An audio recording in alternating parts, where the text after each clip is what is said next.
კიდევ ერთი საქველმოქმედო საღამო მსახიობ გიორგი ყორღანაშვილის დასახმარებლად სამეფო უბნის თეატრი პოეზიის საღამოსთვის ემზადება, რომელშიც სამი თაობის პოეტები მიიღებენ მონაწილეობას. ღონისძიება კულტურის სამინისტროს და მსოფლიო სტუდენტთა გაერთიანების ორგანიზებით მოეწყობა. სამეფო უბნის თეატრში დღეს პრესკონფერენცია გაიმართა, სადაც ორგანიზატორებმა ღონისძიების დეტალებზე ისაუბრეს. პოეზიის საღამო, რომელიც 12 აპრილს 17 საათზე გაიმართება, მიზნად ისახავს ახალი და ძველი თაობის შემოქმედების წარმოჩენას და ხელს შეუწყობს თაობათა შორის ურთიერთობების დაღმავებას. საქველმოქმედო საღამოს მუსიკალურად დათო ევგენიძე და თბილისის კონსერვატორიის სტუდენტები გააფორმებენ.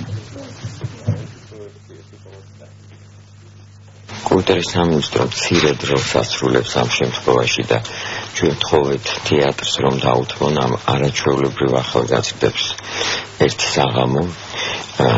მე აქ ერთ რამე მინდა ვთქვა, თუ ასე გაერთიანდება სრულიად საქართველო, მაშინ ჩვენ გადაშენება ნამდვილად არ გვიწერია. მნიშვნელოვანი არის ის 50 თეთრი და 1 ლარი, ის ახალგაზრდობა, რომელიც ყიდულობს ამ ბილეთებს და მოდის, იმიტომ რომ თავის თანატოლს დაეხმაროს. მონაწილეობას მიიღებენ ჟანსუხ ჩარკვიანი, ვახტანგ ჯავახაძე, ლია სტურუა, ეთერ თათარაიძე, ბესიკ ხარანაული და ახალი თაობის პოეტები გიორგი არაბული, ზაზა ნოზაძე, ოთო გურგენიშვილი, ასევე იქნება ბაქი ლორდ-კიფანიძე, სანდრო ლორდ-კიფანიძე.